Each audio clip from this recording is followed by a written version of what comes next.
The Coachman of Loch Glenmoor.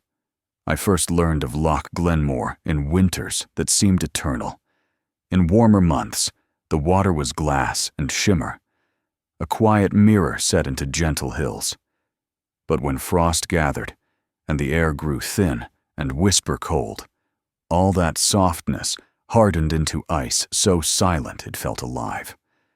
The villagers said that in such seasons, a stillness crept over the water that was deeper than sleep, and at the edge of that stillness walked the wizard.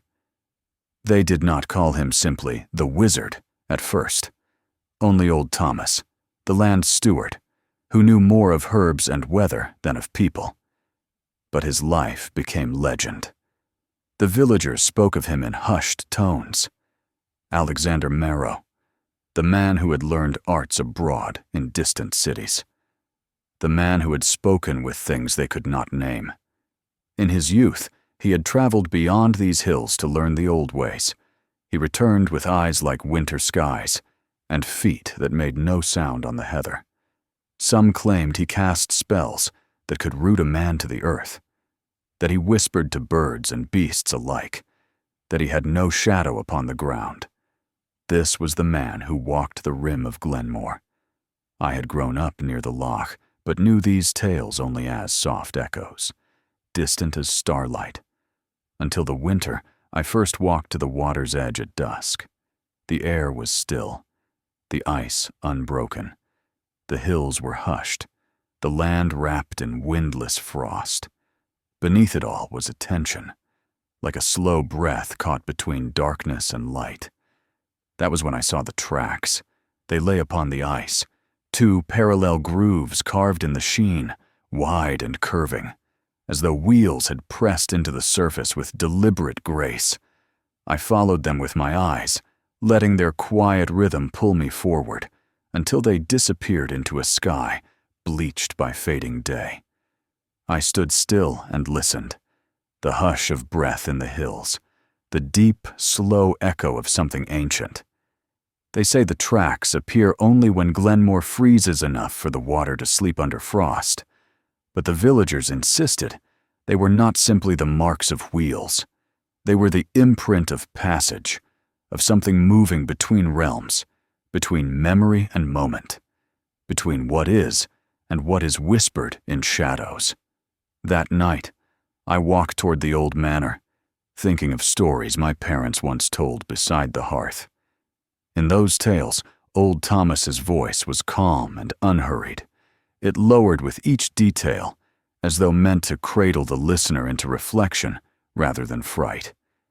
He said that Alexander Marrow once journeyed with a coachman on a night like this, a night when the loch carried frost that crackled like wind-blown stars. The coachman's name was Kilrin, a man of steady gait and unremarkable dreams, familiar with the rhythms of horses and lanes in dusk and dawn.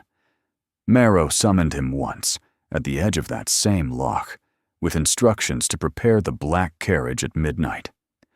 Kilrin stood in the quiet air, watching his breath rise in pale plumes. The carriage waited beyond the gates, dark, still. "Do not turn," Marrow said as they set out, "when we pass upon the ice." And Kilrin pledged his word. He knew the loch had frozen only recently. The villagers had joked by firelight about testing the ice with eggs and iron.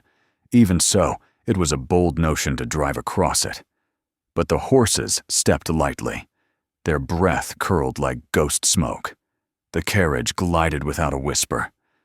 Marrow sat within, calm and composed, and beside him sat another presence, cloaked, still, as though woven of shadow and wind. The coach moved with gentle inevitability.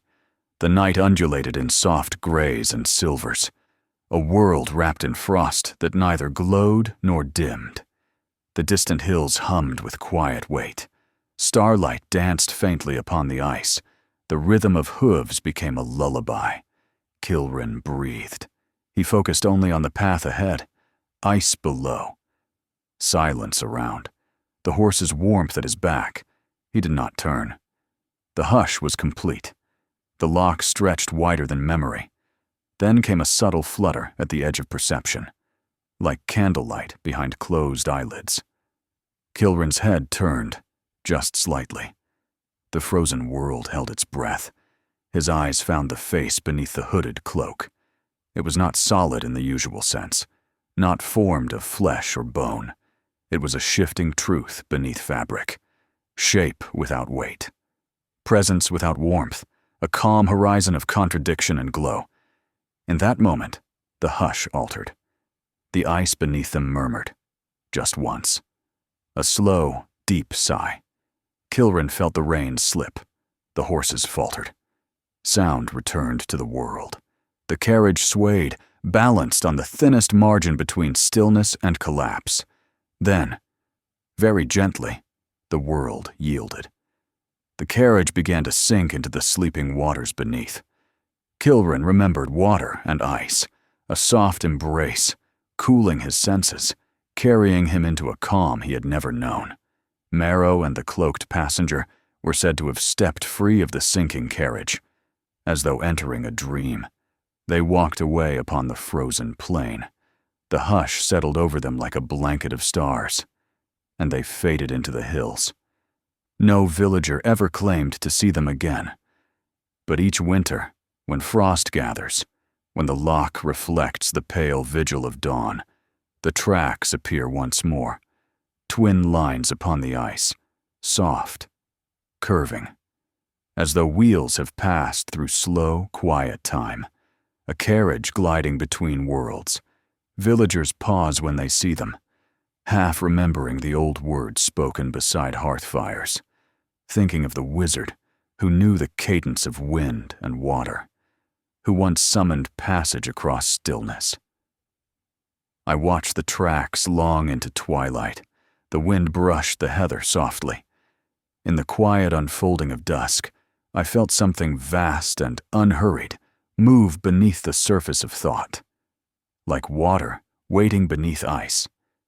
Sometimes, late at night, when the hills are still and the frozen world sings its soft song, I wonder if the wizard means to return. Perhaps he returns with each winter's breath, walking the border of memory and moment. Or perhaps it is not he at all, only the echo of passage itself, a quiet continuity that lingers long after footsteps fade.